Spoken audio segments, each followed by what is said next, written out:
Assalamualaikum warahmatullahi wabarakatuh. Kembali lagi di channel YouTube saya, Vina Albadriyah. Nah, hari ini saya akan sedikit mengulas dan menanggapi kembali video dari Bapak Abdul Wadud Nafis, namun tentunya dengan judul yang berbeda dari yang sebelumnya. Judulnya yaitu Konsep Dasar Ekonomi Islam. Agar tidak berlama-lama, langsung saja kita ke pembahasannya. Jadi dalam video Bapak Abdul Wadud Nafis dijelaskan bahwa mayoritas ekonomi yang dikenal oleh dunia adalah ekonomi kapitalis dan ekonomi sosialis. Jadi ekonomi kapitalis itu yaitu sistem ekonomi yang memberikan kebebasan penuh bagi tiap orang untuk mengendalikan kegiatan ekonomi seperti perdagangan, industri, dan alat-alat produksi dengan tujuan mendapatkan keuntungan. Lalu ekonomi sosialis yaitu suatu sistem perekonomian yang memberikan kebebasan yang cukup besar kepada setiap orang untuk melaksanakan kegiatan ekonomi.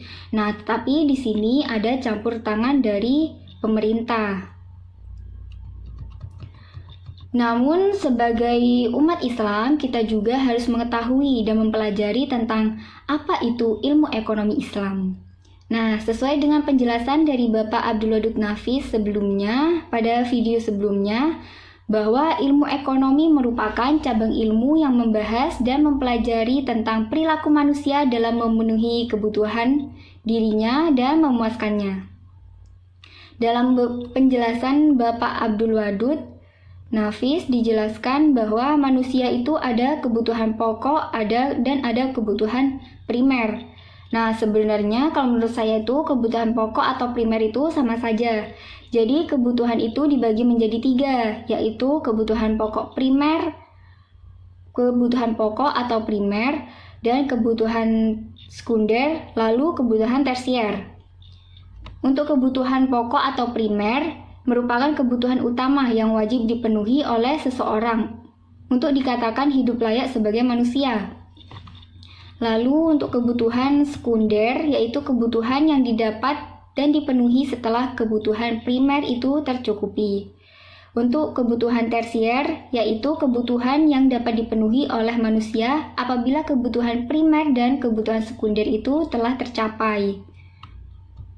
Nah, selanjutnya untuk ilmu ekonomi sendiri itu berartian sebagai sebuah cabang ilmu yang membahas dan mempelajari tentang perilaku manusia dalam memenuhi kebutuhannya dan memuaskannya untuk mencapai falah berdasarkan pada prinsip-prinsip dan nilai-nilai Al-Quran, Sunnah, Ijma, dan Qiyas. Apa itu falah?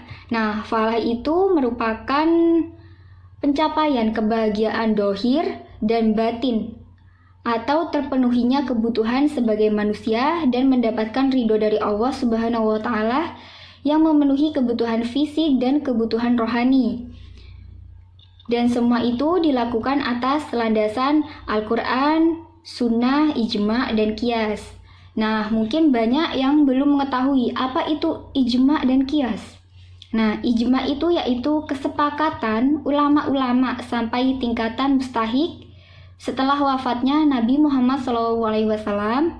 Nah, contohnya ulama sepakat atas goror itu haram, maka itulah yang harus diikuti.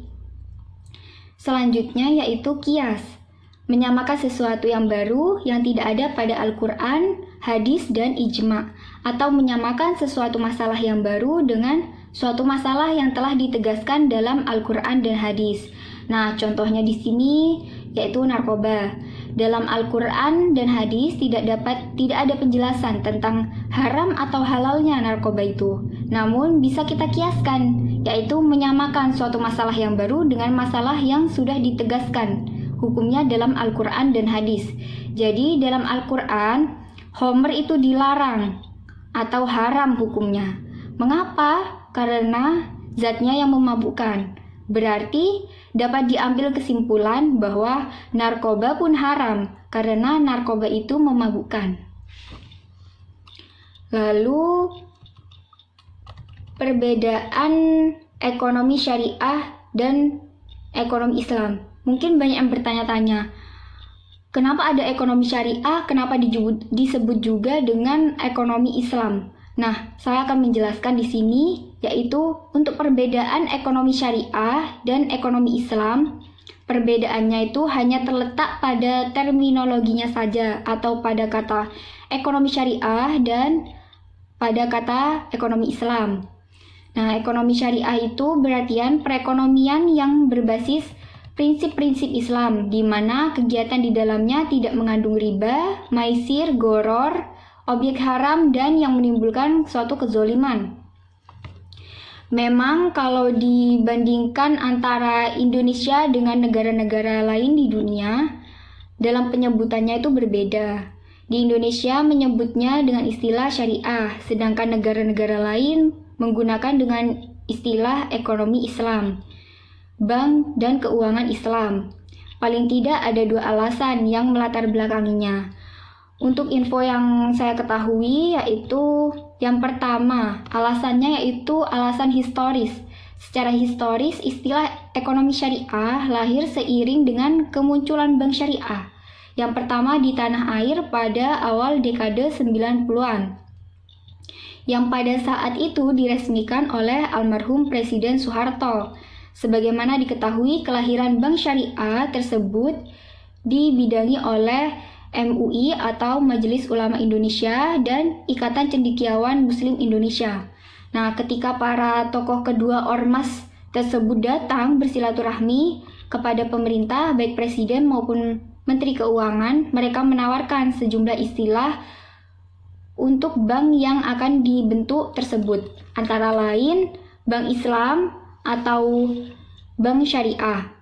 Dengan sejumlah pertimbangan, pemerintah pada saat itu mengusulkan istilah Bank Syariah dan bukan Bank Islam. Nah, akhirnya demi kemaslahatan yang lebih besar, para tokoh umat tersebut menyepakati bahwa istilah bank tersebut disebut dengan Bank Syariah, bukan Bank Islam di Indonesia. Yang kedua alasannya yaitu legal formal. Akibat dari latar belakang historis yang sudah saya jelaskan pada poin yang pertama tadi, maka istilah syariah kemudian diadopsi dan masuk ke dalam sistem hukum kita sehingga legal.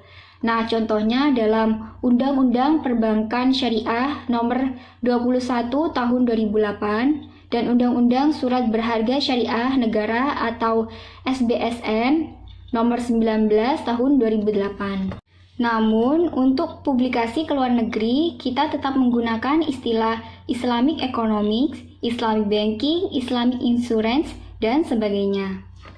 Lalu, pada video Bapak Abdullah Nafis dijelaskan juga apa itu perbedaan ekonomi Islam, ekonomi kapitalis, dan sosialis. Jadi, berdasarkan sumbernya, Islam bersumber dari Al-Quran, As-Sunnah, dan ijma serta kias. Jika kapitalis itu bersumber dari pemikiran pengalaman manusia, sedangkan sosialis bersumber dari pemikiran dan pengalaman manusia itu sendiri. Sedangkan berdasarkan kompetisi, Islam kompetisi dikontrol syariat Islam, sedangkan kapitalis kompetisinya usaha bebas dan melahirkan monopoli. Lalu sosialis, tidak terjadi mekanisme pasar dan tidak ada persaingan. Sedangkan berdasarkan pengakuan kepemilikannya, Islam pengakuan kepemilikannya individu dan umum secara nisbi. Nah, nisbi yang dimaksud di sini adalah hakikat kepemilikan semua milik Allah, dan apa yang kita miliki semua itu adalah akan kembali kepada Allah Subhanahu wa taala. Lalu kapitalis, pengakuan kepemilikan individu secara bebas. Setelah itu sosialis, tidak mengakui kepemilikan individu, semua alat produksi milik umum. Jadi semuanya itu tidak ada yang milik dari individu, semuanya itu milik umum. Lalu berdasarkan kesejahteraan, Islam bersifat jasmani, rohani, dan akal, sedangkan kapitalis bersifat jasmani belaka. Sosialis juga sama seperti kapitalis. Lalu berdasarkan mekanismenya, Islam bekerja menurut maslahah, kapitalis dibiarkan berjalan sendiri, sedangkan sosialis perekonomian dijalankan lewat perencanaan pusat oleh pemerintah. Lalu selanjutnya ada sumber hukum ekonomi Islam. Nah, sumber hukum ekonomi Islam sendiri itu yang sudah saya jelaskan tadi pada istilah ilmu ekonomi Islam, yaitu Al-Quran, As-Sunnah, Ijma' dan Qiyas. Lalu dalam video Bapak Wadud dijelaskan pula dasar-dasar ekonomi Islam. Dasar-dasar ekonomi Islam itu yang pertama yaitu tauhid atau keesaan Allah, yaitu semuanya itu dalam perekonomian Islam semuanya itu melibatkan Allah Subhanahu wa taala. Yang kedua yaitu kejujuran dan tanggung jawab. Lalu ketiga, mengakui hak milik individu dan hak milik umum. Yang keempat, al-adalah, yaitu keadilan. Jadi dalam perekonomian Islam kita harus mengedepankan suatu keadilan.